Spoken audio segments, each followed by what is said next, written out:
No, let's do a vocal warm-up. You ready? All right, your turn. He's making guttural sounds. We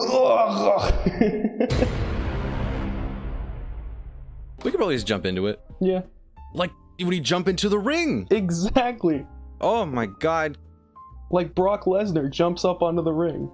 Kane, is that your first classic moment in wrestling? Yeah, every Brock Lesnar entrance when he jumps up onto the ring. Brock Lesnar's great, by the way. He's one of the best. He's still wrestling today, and he's one of the best going today. What is so good about Brock Lesnar?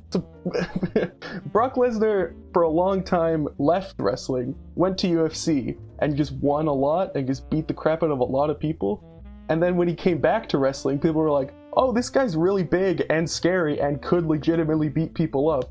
And then he just beat everyone, and then he's great. But he's also a really good wrestler because he did amateur wrestling in college. So he's just the best at everything, and you can't stop him, and he's great. That's why Brock Lesnar's the best. And then he went back to wrestling, and he picked up some punching and kicking moves too? Yes, exactly. So if anything, he just got more dangerous. Yeah, he's the real most dangerous man.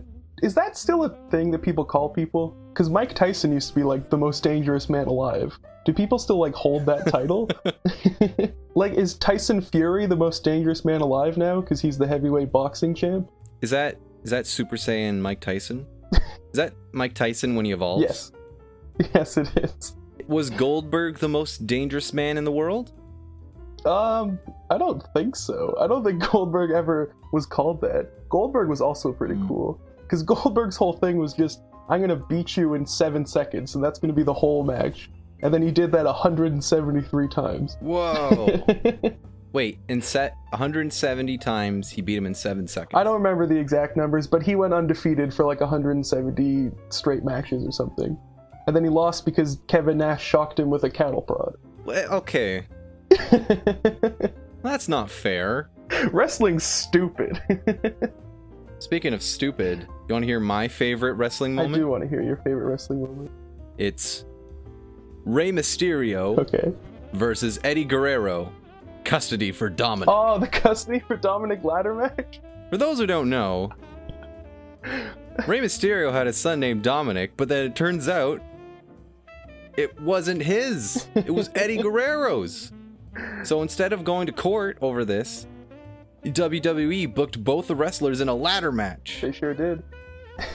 Now, the disappointing part is that when they say we're going to have a ladder match for the custody of their child, I thought the kid was going to be dangling from the ceiling. Whoever gets to the top of that ladder, you get the kid. The kid's just in a harness. You had to go and like take him down and carry him out of the ring. Mm-hmm. That'd be way cooler. Instead, it was just like a suitcase with like papers or something. Well, have you ever heard of the Judy Bagwell and a forklift match? It's on my list. Buff Bagwell's mom on a forklift. Exactly. They were gonna put her on a pole, like tie her to a pole, and just lift her over. But then they're like, this lady's like 70 years old. Yeah. Let's just put her on a forklift. And then the host was really mean, and he's like, fat jokes. Yeah. Your mom. Yeah. That's WCW. I don't know how all that turned out. Well, okay, going back to the Eddie versus Rey custody of Dominic match. A great thing about that match is Eddie's wife, Vicky, is supposed to like come out and cost him the match, but she doesn't. She like forgets to. She misses her cue. So Eddie's just stuck there on the top of the ladder because he's like supposed to grab it, and then she's supposed to come knock him off, but she's nowhere there, and he's just looking around. And then eventually Rey comes and like knocks him the ladder. Then Eddie is like so upset, and he's just like punching the ground, and he's swearing, and it's really funny to watch. I pictured that the end of the match would like someone brings out a table, and then the papers are sitting there, and they just keep tackling each other, trying to sign the papers. Eddie's got the pen, he's writing as fast as he can, and then Rey comes in and drop kicks him, and he grabs a pen, and that'd be okay. Would that be better? The first one to sign the contract wins. Yes, you need the child dangling from above the ceiling while two wrestlers are trying to sign documents. Yes, because everyone knows the best thing about ladder matches is when they get more confusing. Have you ever heard of the reverse ladder match? There was a ladder match in TNA where you have to take the belt and hang it up on the hook. You have to climb the ladder and hang the belt up to win. But they also had a stipulation where if you pin someone during it, they had to be locked in a shark cage for like a minute. So like they were out of the match for a minute. So those matches were never good because there was way too much going on. Because you got people just like throwing ladders at each other, and then you're like, oh, also that guy pinned him, so now he has to go wait in a shark cage for a minute and a half. And then people are trying to hang their belt up on the hook. That sounds like so much effort to be like, all right, come on, get in the shark cage. I gotta go in for 1 minute. Like, imagine you're out for 1 minute, and he takes a minute to walk there. No, it doesn't count. Go in the shark cage. Was it like in the middle of the ring or something? No, I think it was up like on the ramp. Like they had to walk up to the stage and then be in the cage. I think it's supposed to be like a penalty box, you know? But that doesn't work very well in wrestling. No, it looks really cool, but that's way more effort than just, okay, penalty. Go stand over there for a minute. Yeah, just go stand in the corner. cage. We gotta get the keys. Who has the key? Do you have another moment? I have a couple moments. I have some small ones and some big ones. What kind of one do you want to hear? Give me controversial. Oh, controversial. Perfect. This is one of my favorite ones. Winston, you ever heard of the Montreal screw job? Elaborate. So the Montreal screw job happened in 1997. All right, and it was two guys. It was Bret Hart and it was Shawn Michaels, the two biggest stars in the WWF at the time. And Bret Hart was the world champion. But his contract was coming to an end, and he was going to go to a different wrestling company, WCW. But he was still the world champion. So the owner of WWF, Vince McMahon, goes, all right, Bret, you're going to drop the title to Shawn at Survivor Series in Montreal. And Bret's a Canadian, and he's like, and he and Shawn Michaels hate each other. They're like bitter enemies. They hate each other so much. And Bret is like, I will not drop it to him in Montreal. I'll do it like the next night on Raw in somewhere like it's in a different city, or I'll drop it to someone else, but I won't drop it to him in Montreal. And Vince is like, okay, we'll just do like a disqualification in Montreal. Don't worry about it, and then we'll deal with it after. So, okay, fine. The match is going great. And at one point, Shawn Michaels puts Bret Hart in a submission match, and the bell rings. And both Bret and Shawn are like, what the hell is going on? What's happening? And then they give the belt to Shawn, and the ref counts, he rings the bell and just runs out of the ring. Like, he's gone. Because he's in on it. He was like, I'm gonna screw Bret Hart. And then Shawn Michaels claimed he had nothing to do with it, but he knew he was in on it the whole time as well. And Bret, he's so upset. He spits on Vince McMahon. He writes WCW in the air. The fans are like revolting. They hate it because Bret is their hero. He's the Canadian hero. And then they get backstage and Bret punches Vince McMahon in the face. Bret leaves, goes to WCW.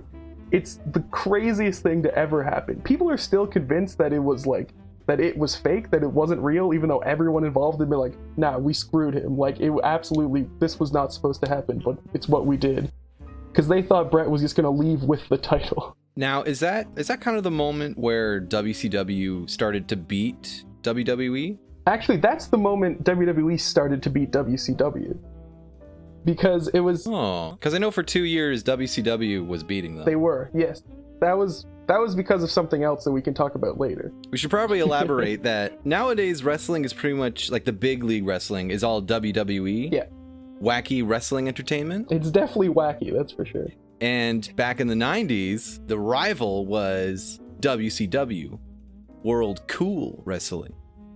That's pretty much it. They were the cool ones, and it was cool to like them until they stopped being cool. Which is basically what happened. But yeah, like in the 90s, there were these two huge wrestling companies, and they were competing. They both had a show on Monday nights at the same time slot, and they competed for ratings. And the WWE almost went out of business. Like they were losing money real fast because WCW just kept buying all their top stars. They kept just offering them more money and better deals, and that's when people were like, all right, I'm gonna go work for them instead. More freedom in their contracts. Exactly, yeah. But it was after the Montreal Screwjob, people were like, man, fuck Vince McMahon. So Vince comes out the next night at Raw, and he does an interview where he talks about how he's like, I didn't screw Bret, Bret screwed Bret, and he just becomes this ultimate villain. And the people are like, man, screw this guy, I want to see him get beat up. And that's when Stone Cold Steve Austin becomes big, because he's like, I'm gonna beat you up, Vince McMahon. And then people are like, yeah, let's see that. Nice. Yeah. Remember when WCW made Scott Steiner Big Papa Pump? Yeah, that's great. Scott Steiner's great. Now, Vince McMahon, he has a really cool name. It's a pretty great name. It's not spelt Vince McMahon, No, but it sounds like it. It's spelt like Mick Mahan or something. But Yeah. but Vince McMahon is an awesome name. That's a powerful name right there. Was he originally a wrestler? Because I know he's like the president of wrestling right now. Well, so his father, Vince McMahon Sr., owned the WWF, the Worldwide Wrestling Federation. And then when He said too many letters. too many letters, and then he eventually inherited the promotion, changed it to the WWF, and then just took over the entire wrestling world. So he's not a wrestler, he's always just been a promoter. He has wrestled, but yeah, he's the owner, he's the CEO of the company. Because I got a couple of situations where he was a wrestler. There's the one that everyone knows, Which one's that one? where he took the hood off. Ah, yes. It's me, Austin! It's me, Austin! It was me all along! It was me all along, Austin! Yeah. Aw, son of a bitch. Oh, son of a bitch! That's a great moment. That's when he was revealed to be, the greater power. That's what Yeah, he was revealed to be... He was the guy who was pulling the strings, sending all these villains after Stone Cold Steve Austin. Yeah, exactly. The hero. Yeah, because Undertaker, the very famous wrestler, The Undertaker, he had his own little team of bad guys that were called the Ministry of Darkness. And then they kept referencing this higher power. They're like, "Ooh, we're working for someone," and no one knew who it was. And then it was revealed to be Vince McMahon, and it didn't make sense because the Ministry had previously kidnapped his daughter and crucified her, and they've done horrible things. So Hold on. yeah, wrestling was really weird in the 90s. They crucified people. They hung the Big Boss Man at WrestleMania. Now, I can't say that I didn't know that wrestling got religious, because I have a match called Backslash where it's Shane McMahon and Vince McMahon versus Shawn Michaels and God. Yep. Yep. Now, do you know much about that? Well, so Because I can find barely anything about it. Shawn Michaels. Did they have a buff guy come in with a big puffy white wig and beard, punch Vince McMahon? No, they didn't. Unfortunately, no one played God. Instead, Shawn Michaels did his entrance, and then for God's entrance, it was just a beam of light that just kind of traveled down the ramp. And then... Oh, boo. So God wasn't actually in the match. It was more of a handicap match. Well, shit. I believe Vince won that match, which means canonically Vince McMahon has beaten God. I mean, why wouldn't he? But the reason that storyline happened is because Shawn Michaels was really big in the late 90s, and then he injured his back, really bad, so he had to retire from wrestling. But then he came back several years later, in 2002, I believe. I don't remember the exact dates. But he was a real piece of shit in the 90s. He was a terrible person. He had, he was awful. He had drug addiction. He was on painkillers all the time because he kept injuring himself. And he was just a real dick to everyone. But then he became really religious in his time off. So they played into that in their angle, because Vince is a real big fan of bringing real life things into storylines. So they're like, yeah, we're gonna make me hate God, and you are gonna team with God because you love God now. Blending reality and entertainment almost to the limit. Maybe a little too far. That's like when Kanye's featured artist on Yeezus was God. Did God sing anything? And he's the only person on the song. Well, there wasn't was there a choir in the background singing, and they're like, yeah, that's God, that's him. No, just mechanical noises. Kanye says, "I am a god." And And he screams a bit. Sounds pretty good. So Winston, are you familiar with Hell in a Cell? Vaguely. So Hell in a Cell, it was originally created because WCW had a cool match where they put 2 rings up, and then they surrounded 2 rings with a giant steel cage they called War Games.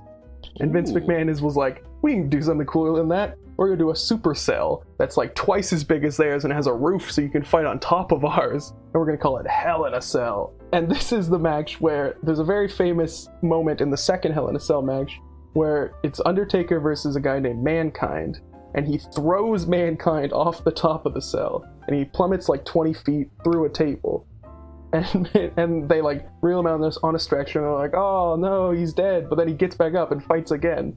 And then he gets back on top of the cell. And then what was supposed to happen is that Undertaker like slams him up there and then like pins him up there. But he slammed him and he fell through the cage, like down into the ring, which is insane. And people thought he stopped moving for a little bit because he was like knocked unconscious. People thought he died and were like, oh shit, like we can't show this.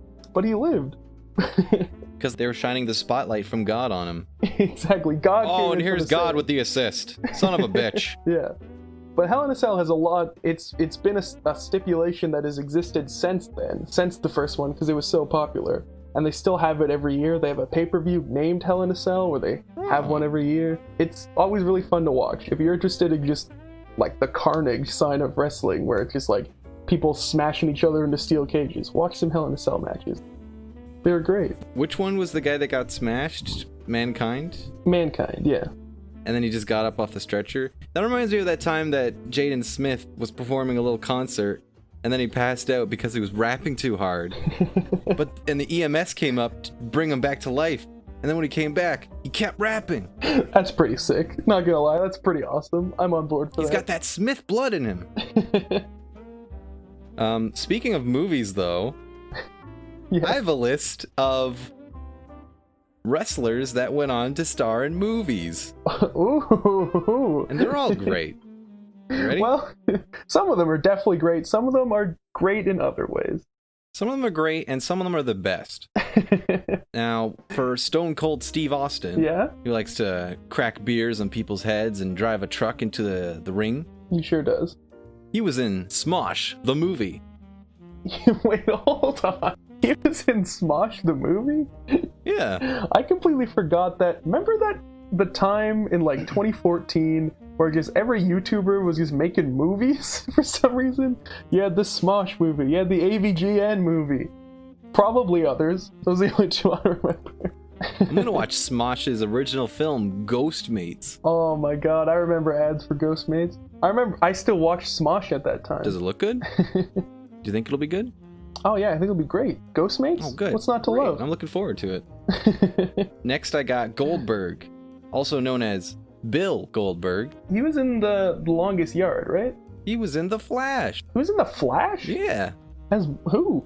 I don't remember his name, but he played an inmate. Barry Allen goes to see him in prison, and he's like, I know your dad.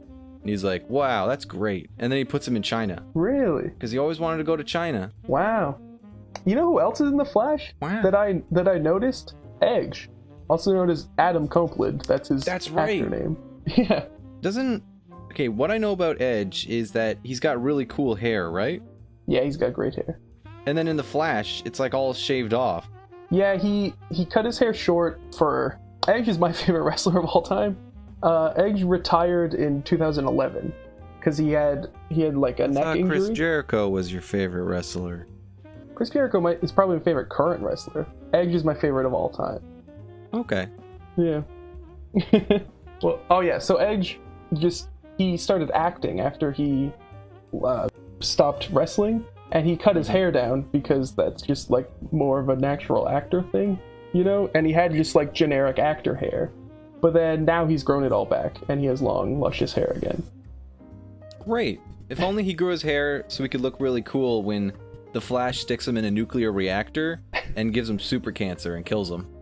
Flash murders him, and then later on he's like, I would never kill anybody. So Chris Jericho, yeah, who I thought was your favorite wrestler, starred in MacGruber.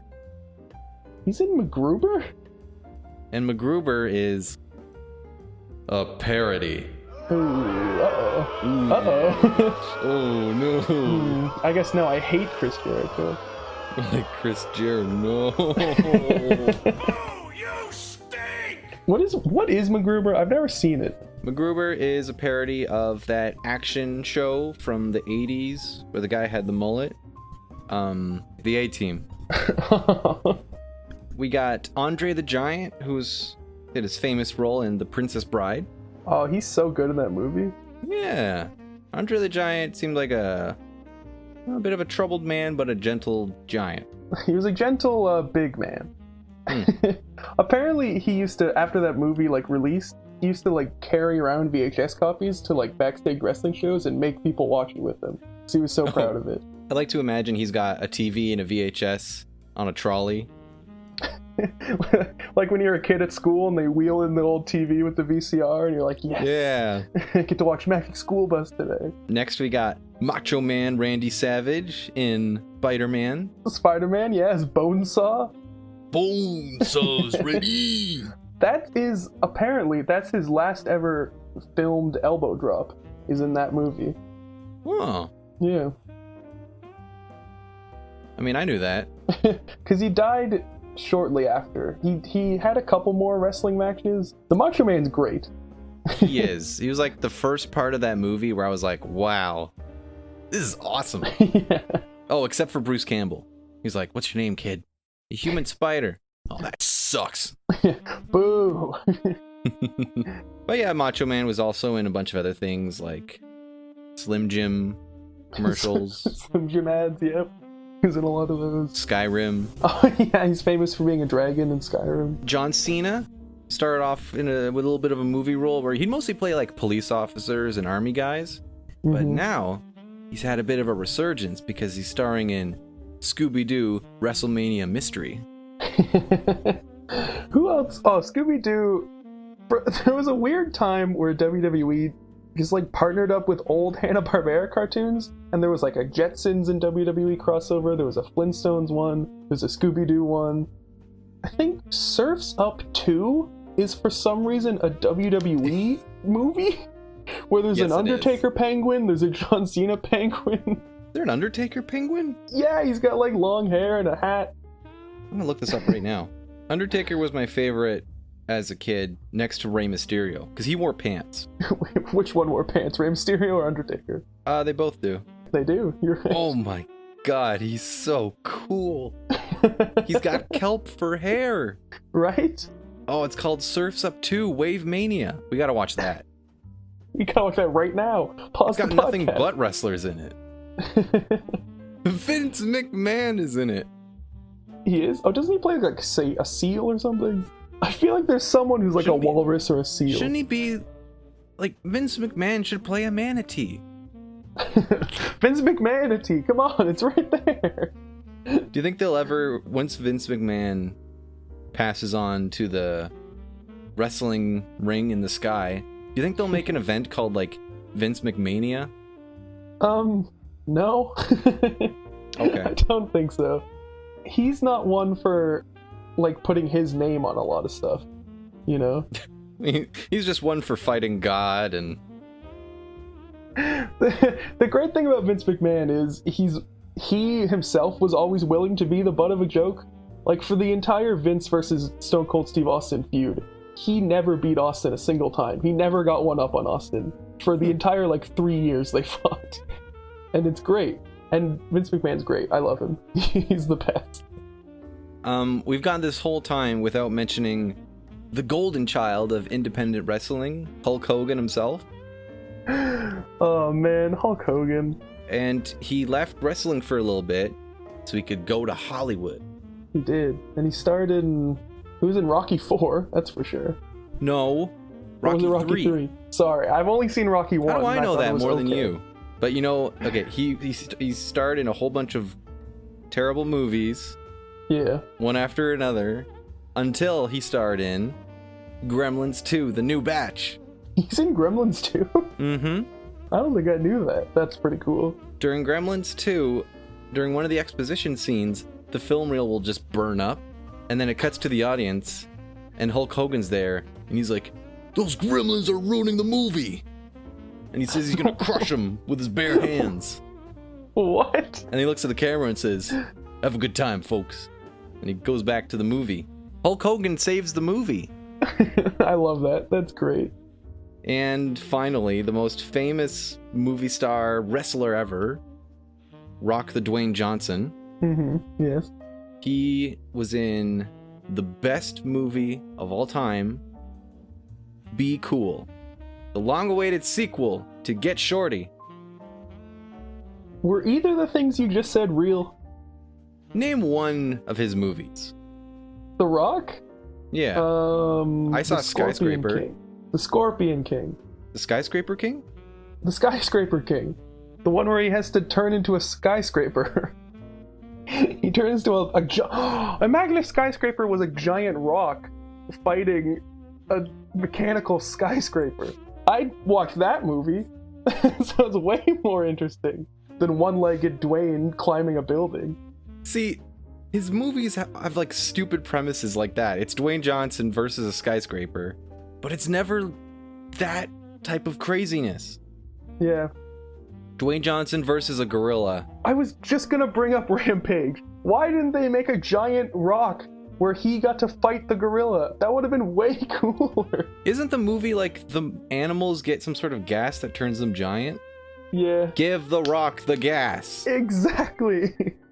That movie's not bad, actually. It's kind of just a dumb, fun action movie. It's pretty okay. We need these movies to happen. Dwayne Johnson gets giant and fights a skyscraper. Dwayne Johnson gets giant and fights a gorilla. Fights a gorilla. Dwayne Johnson gets really tiny and fights Matt Damon's character from Downsizing. He's not in that. He gets really tiny and fights a scorpion. Bring him back. See, that's cool. I have some more wrestle moments. Well, okay, we talked about Hulk Hogan briefly, but how familiar are you with the NWO? The NWO? Oh. The New World Order. Yeah, New World Order is for life. It is for life, that's for sure. Sweet. I know all the references. You basically got it all. You've got the gist of the NWO right there, basically. So the NWO it's like one of the biggest moments to like ever happen in wrestling. It's what made WCW more popular than WWF, which is what made WWF try harder so that they became better, basically. So the story behind the NWO is these two guys named Scott Hall and Kevin Nash. They were wrestlers in the WWF. They're called Diesel and Razor Ramon. And WCW just offered them like a shit ton of money. Like a bunch of money and fewer dates to work so they didn't have to wrestle every day. And they're like, come over and join us because you guys are getting really popular over there and we want you over here instead. And they didn't really want to leave. They went to like Vince McMahon. They're like, look, like this is what they're offering us. Just match that and we'll stay here. Huh. And he was like, I can't. Like, just go. It'll be fine. So they're like, okay. So they go over to WCW, and basically their storyline is that they come out and they're like, we're still working for the other company. We're here to take over this company. And people are like, what? Like, holy crap! Like, we gotta watch this show. They've got guys from both shows on this show, and they're like, yeah. And so it's the two of them, and they're beating everybody up. They're taking over, and they keep alluding to this third man, this mysterious third guy in the group. And they get to. I think I know what's gonna happen. Are you guessing who the third man is gonna be? Yes. So it gets to this big show called Bash at the Beach, and it's this huge pay-per-view event, and it's Scott Hall and Kevin Nash versus. Well, that's perfect. They're all in Speedos. Exactly. Yeah. And so it's the two of them versus Macho Man Randy Savage and Sting, I believe. And so Sting is like this really famous. The singer? No, the wrestler. There's a wrestler named Sting. Okay. That was an actual question. Oh, imagine if it was the singer though. If he was also a wrestler, that'd be cool. You ever seen Sting in Dune? I've never seen Dune. Why would I have seen Dune? What does he do in the movie? Does he fight people? I've never seen Dune. Well, you've seen the scene with Sting in it. Who was the third man fighting Sting the wrestler? So there's this, it's this big tag team match. It's Scott Hall, Kevin Nash versus Sting and Macho Man Randy Savage. And don't remember what happens in the match itself. It's not important who wins. But eventually it's Scott Hall and Kevin Nash are beating up Macho Man Randy Savage. And they're like, oh no, like no one can stop them. And then Hulk Hogan's music hits and everyone's like, yay, our hero, Hulk Hogan's here to save his best friend, Macho Man Randy Savage. He comes down to the ring and he drops the leg on Randy Savage, and people are like, what? Oh my. The first time ever Hulk Hogan has turned heel. He's the bad guy now. He's the third guy? He's the third guy. Wow. What a shock. What a twist. Now, side note, turning heel means to become a villain, correct? It does, yes. Why is it called a heel? You know, I don't know. I have no idea. It's just one of those things where, like, in wrestling, bad guys are called heels and good guys are called baby faces. They're called baby face? I didn't know that. Or just faces. But yeah, heels and faces. Faces makes way more sense. So the NWO. NWO. The New World NWO was Order. a huge thing that everybody loved. Yeah. But then, from what I know, it kind of burnt itself out. They kept adding members, and there were more and more villains than they were heroes, or there were more heels than baby faces. Yeah. And so, I guess wrestling kind of just turned into like a cartoon where every episode the bad guys win. Essentially, yeah. So the NWO, it started with just those three guys, with Scott Hall, Kevin Nash, Hulk Hogan. And then they kept adding more and more people. They added the Big Show, then they added, I don't remember the exact sequence of who got added next, but they just started adding like everyone who used to work for the WWF, because the main like storyline was the NWO was this invading force. They're here to take over WCW. They're their own brand, they're their own thing. Like they had like steal cameras and like shoot their own vignettes and then shoot their own matches and be like, we're our own thing, we're taking over. That does sound fun. And yeah, they just kept adding more and more and more people. It's a really interesting concept, and it is really cool, and it worked for a while, but eventually it was like the NWO, it was just like the NWO is the best and they win every time and no one can ever stop them no matter what, basically. And that just kept, because Hulk Hogan was the leader and Hulk Hogan never likes to lose, ever. But yeah, and eventually people just got sick and tired of it. Now, was there some sort of hero that came in and eventually like took down the NWO? Like forever? Well, like, so... Was it David Arquette? Wasn't David Arquette. David Arquette did become the world champion. We'll get into that after. We can. Sting. So who stopped the NWO? Sting. So Sting was a WCW guy from the very beginning. He was this like cool like American hero. You know, he'd surf and he wore face paint. He was awesome. He was like a Surfer Bro character. Oh, he's that guy.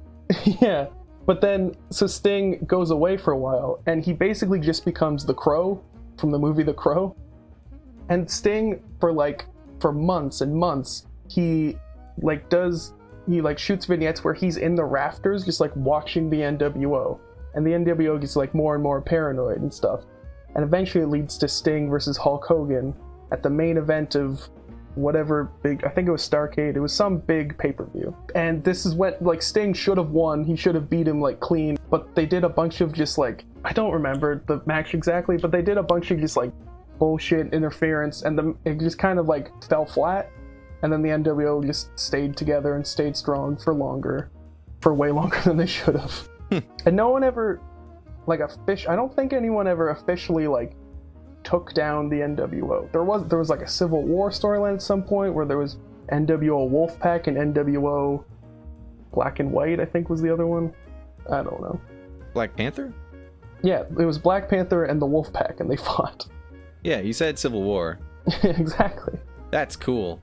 From what I know, that's like the NWO era is kind of the most well-regarded era of wrestling. It is, yeah. It's referred to as the Attitude Era. That's the late 90s. And it's... Nice. It's I mean, yeah. Yeah, it is. That's how I would describe the 90s. Exactly. Yeah, it's the most famous era. It's what people liked the most. It's what people still wish it was, basically. But yeah. One more moment. How about we talk about Kofi Kingston and Kofi Mania? Kofi Kingston? Kofi Kingston is a wrestler. His name's Kofi Kingston. He's from Ghana in Africa. And last year, he became the first like African American man to become the world champion in the WWE. And it was a big deal, and it was awesome, and it was one of the best storylines they've done in recent years, because like Kofi Kingston has been there for like 12 years now, and he's never really been given a shot at like the world title, but he's always been like a really good wrestler, you know, but he's always just kind of been like in tag teams or been like a lower card guy. And then they did this awesome storyline where it was him versus Daniel Bryan. And Daniel Bryan was like, you're not good enough. Like, you're not on my level. You're just a B+ player. You can't beat me. And then Kofi Kingston and he has to go through like all these, he's going through like gauntlet matches and elimination chamber matches and just a bunch of shit. And then he eventually gets to fight Daniel Bryan at WrestleMania and he wins. And it's this huge, awesome moment and it's great. And that's Kofi Kingston right there. He's really cool. He's really good. Neat. Remember the time that CM Punk started writing comics? I think he wrote Master of Kung Fu. Oh my god. CM Punk wrote Shang-Chi's Day Off, Master of Kung Fu. Hell yeah. That's the wrong fighting style. Well, I'm all out of moments. But as we all know, wrestling is doing nothing but getting better and better. We'll get more moments. Well, it's true. Wrestling it's better right now than it has been in a really long time. Because now there's a bunch of different wrestling promotions that are all doing really cool and interesting new stuff. So like, we talked about Cody Rhodes for a while there, but he and a bunch of other guys called The Elite have formed a new wrestling company called All Elite Wrestling. And it's an actual like big budget, like on the same level as WWE, and it airs on Wednesday nights and it's great and it's really cool and you should watch it. And Chris Jericho's on it and he was the world champ. Oh. It's a really good show. See, and it's really cool. WWE has taken up so much wrestling that I didn't even know that wrestling had different companies until recently. I thought it was always just WWE, but no, it's just because WWE just bought up everything. Originally, wrestling was dictated by states, really. Yeah, well, originally wrestling was called territories, and it was like each state or collection of states in the US was their own territory. Oh, it's like the rap game. Yeah. And they each had their own world champion, they each had their own big stars. Except they can't kill each other. Well, they can. Yeah. They shouldn't. And yeah, and then WWF bought Hulk Hogan, and then they just bought all the stars of all the other territories. They went on like syndicated television, they became huge, and then they beat WCW, and then they've just been the monopoly on wrestling since then. And basically no one has ever challenged them since then. Can you imagine if Rowdy Piper was walking down the street and the car pulls up? He's like, "Hey Piper, Hogan sends his regards." And someone picks him up, body checks him into the ground. Another drive-by body check. When will the violence end? Oh, we didn't talk about Roddy Piper. He acted in some movies. He was in They Live, I think it's called. The one where he's like, "I'm here to kick ass and chew bubblegum, and I'm all out of bubblegum." Yeah. I've always wanted to see that. Never did. Kane, do you got the theme for our next segment? Do I have the theme? Was I supposed to come up with a theme? Okay, here's the theme.